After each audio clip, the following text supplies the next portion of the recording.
Hello and welcome to the Growth Shift. Thanks for joining me today. I'm Jennifer, and today I'm joined by executive recruiter Hank Levine, founder and chairman of Be Additive. Hank, thanks so much for being here.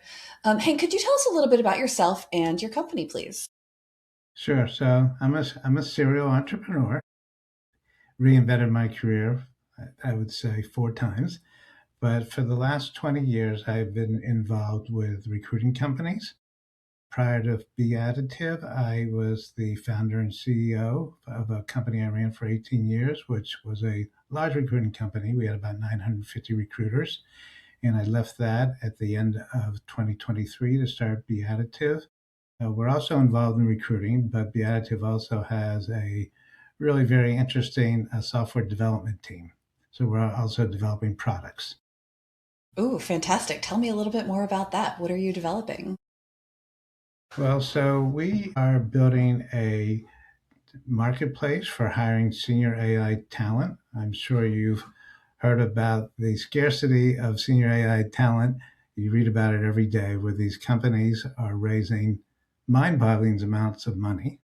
They have VCs breathing down their neck to build, build, build, but yet there's way less supply than there is demand for the very senior AI talent. So I'm not talking about the entry level positions. I'm talking about the people who can really build big time products for VCs.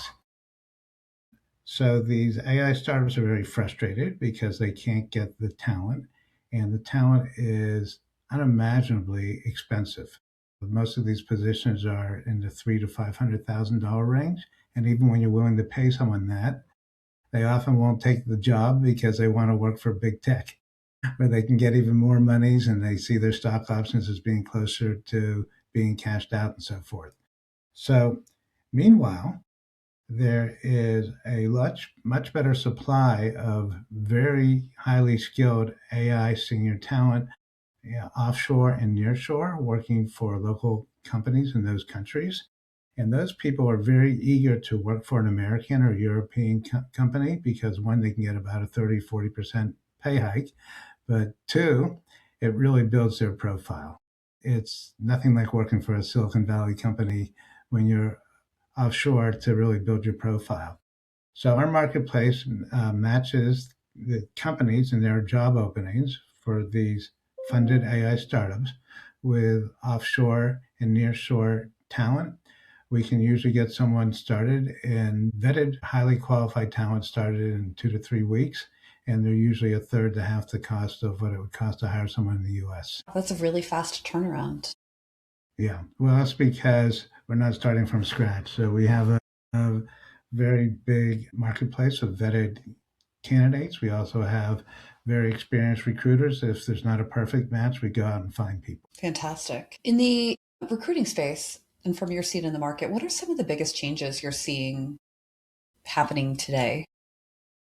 Well, obviously, everyone will talk about AI. So, uh, AI, as we know, doesn't replace recruiters. It doesn't actually replace any job. What it does do is replace tasks. And there's a lot of tasks that recruiters do. There's a lot of tasks that account managers do, especially the tasks that are more routine and redundant that can be very successfully and more efficiently done by AI. And it frees up recruiters to do more advanced tasks. So, what it really means is where 10 years ago you might need three recruiters to handle the number of job orders you have, now you can probably do it with one or two. Okay. Yeah, I mean, that's definitely making things a lot more efficient. Specifically, how are you using AI to achieve that? Well, so in addition to the AI that's built into the marketplace we're building, we use AI to source candidates. We use AI for lower level jobs to actually do agent interviewing. And we use AI on the account management front to find new clients. So, how are you specifically Yeah. using AI to make things easier? We, of course, also use AI to research our clients and our candidates, but specifically clients. You can find out a lot about their company, their industry. You can use generative AI to write questions for you when you're trying to get new sales. And it research that maybe used to take a whole day, you can probably do in 30 minutes now. Right. So research assistant, mostly with the GPTs, the large language models, for the most part. When you talk about AI, is that what you're referring to? Sure. Yeah. So you can use AI to identify clients, and then once you identify a client that it looks like a good fit, you can really do a lot more research on the company, on the industry, on the particular hiring managers. All that you can just get really quickly. I said again, probably in 30 minutes. What used to take you 8 hours. Yeah, I know. It's incredible. It's incredible. Okay, so you're using AI. What other trends are you seeing in the industry right now as far as client expectations? Well, it's definitely a buyer's market. So as you know, the staffing industry has been in what I would call a recession for about 3 years. And there's pockets where hiring's happening. Right now, the best pocket's probably in healthcare. The other big pocket is the senior AI talent that we're building our marketplace for. So because of that, clients are a lot pickier. They will oftentimes have two, three, four interviews before they'll make a decision, even on a non permanent candidate, someone who's a contractor. There could be 4 rounds of interviews. That would never happen 3 or 4 years ago. If you did that, you would never get the candidate. They would take another job. But now there aren't many jobs. So the reason there aren't many jobs, I don't think it's so much from AI. The real reason is that there's a lot of concern in the marketplace about jobs not being available, so no one's quitting. And companies aren't letting go of their employees either, so things are just sort of stagnant. There's no jobs opening up. Even when there's a very good hiring market, most of the jobs are actually being created through churn as opposed to new positions. What's something that's working really well right now as far as finding a good candidate that matches with the client expectation? What's something that's working really well for you? Well, I don't think finding candidates is a lot different. Obviously, there's AI tools that can make getting the first screen a lot faster, and you can even do screening interviews on candidates, particularly at lower level jobs. But what recruiting at the end of the day, there's still a lot of human contact. And the best companies know how to talk to candidates, particularly when we work offshore. So, for instance, our company, we've hired about 5,000 people in India. And when you do that, it can be tricky to hire in India. And there are a lot of contractors who will be working two, three jobs. We know how to sniff that out because we've done it so many times. We've hired people for ourselves. We know the tricks people play. And so good experienced recruiters should be able to do that. In our company, we don't have a single recruiter who has less than 10 years of experience. And that's because my company before this, we had 950 recruiters and we treated them great. They all want to work for us. So we pretty much have the pick of the best recruiters. They have huge networks. And of course, finding people through your networks and referrals is always better than finding them through some internet search. Sure. Did you say 950 recruiters at your last company? That's a Yes. lot of recruiters. Wow. Oh my goodness. Okay. Well, it was built over 18 years, so it didn't happen in a day. Sure. Sure. Okay. I guess what's one of the biggest challenges that you're facing right now?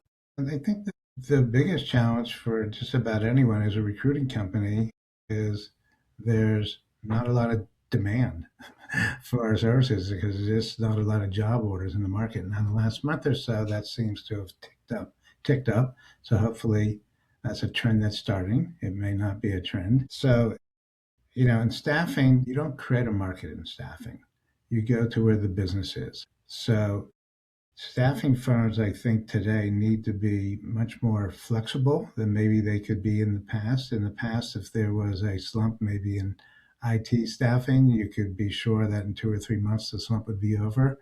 Uh, Today, particularly at the lower level IT positions, they are way down and they may not come back because a lot of these lower level jobs are being done, a lot of the tasks that comprise a lower level IT or software development job, an entry level programmer, they're being done through AI with vibe coding. So to me, it's amazing to watch, and In our company, we have a team of four.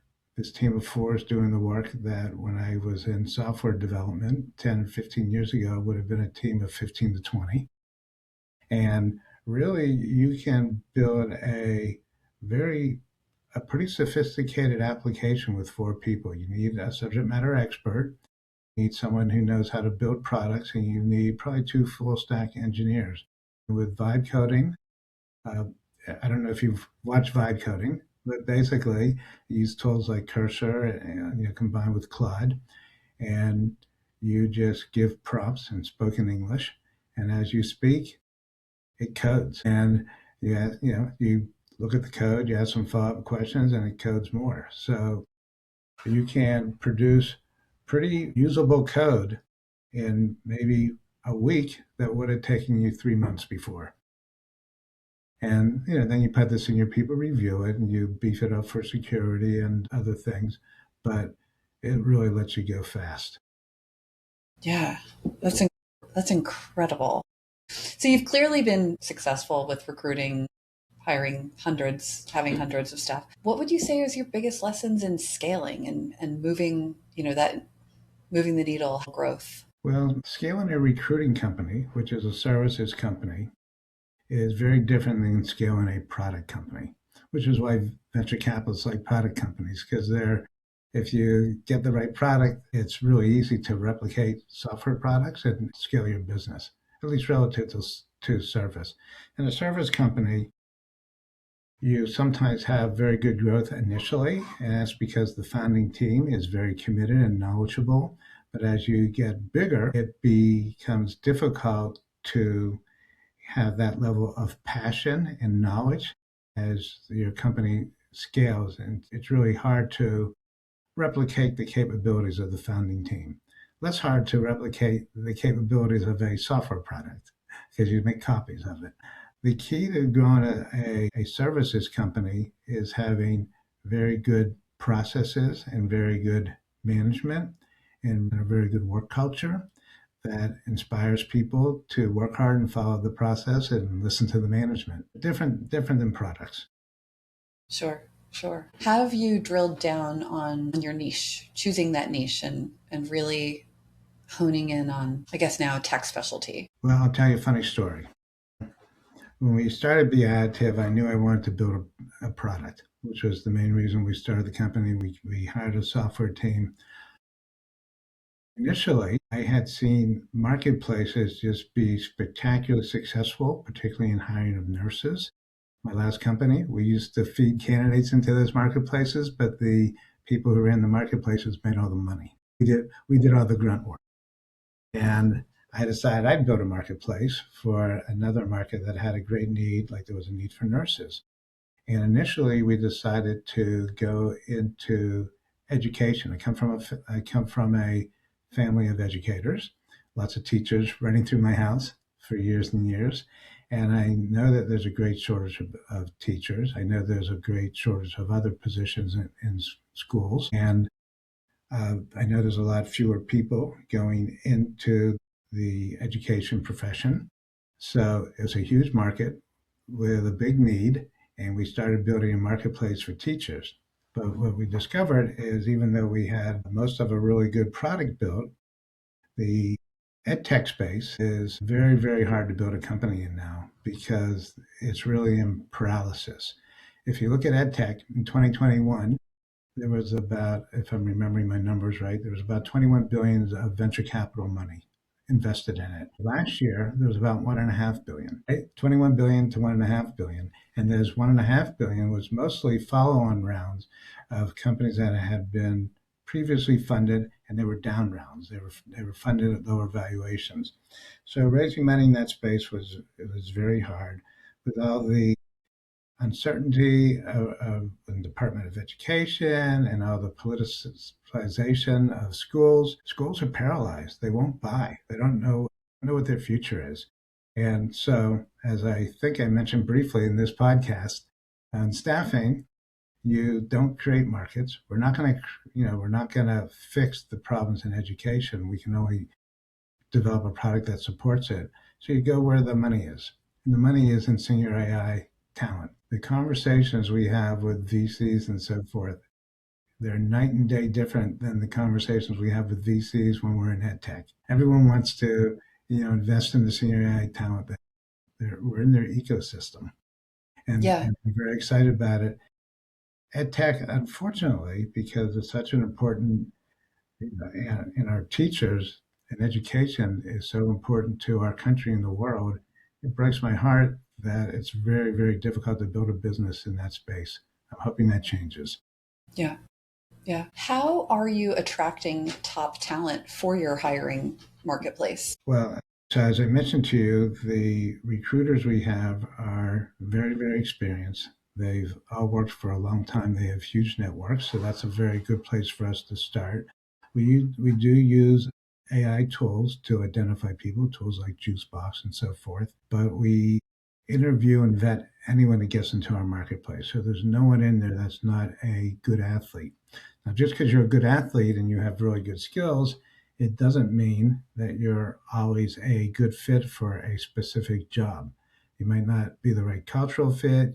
They might have some very niche skill that even a very strong person doesn't have. When we, in our marketplace, when we get job orders, we first go to our vetted candidates, but we also have a lot of white glove backup service support where if we don't have the perfect fit, we go out and find new people.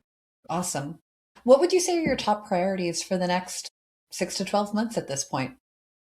Well, all right. So our in our marketplace, we are releasing our beta product early this month. Now we have had some very good successes even before the product's been released, where we have gotten some of our existing clients, particularly clients that we have in Europe, who have had urgent AI needs. And we had a lot of vetted candidates because we've been vetting candidates for several months now. So we've been able to fill some of those positions more through a manual process than actually using the marketplace. But we go through the marketplace step by step as if it were all the pieces of the product were there. And now we are doing an exercise to name our platform. So that will be done in a couple of weeks, end of the month. We'll launch our beta. And we're still looking for 2 or 3 additional beta partners who help us with some of our design choices as we go forward. Our goal for this year is to really build a beachhead for the senior AI talent. We want to be a go-to place where these funded startups go to find senior AI talent. If we can build that beachhead, then we can very easily, in 2027 and the years to follow, go into other verticals. That is so exciting and really such a great note to kind of wrap up on. Hank, for listeners who want to connect with you or learn more, where's the best place to find you online? So you can send me an email directly, hank.levine@beadditive.com.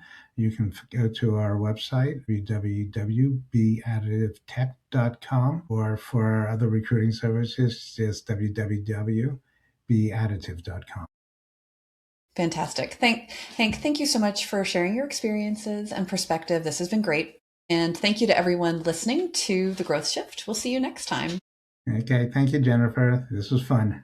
Thank you. This was fun. Bye bye. Bye bye.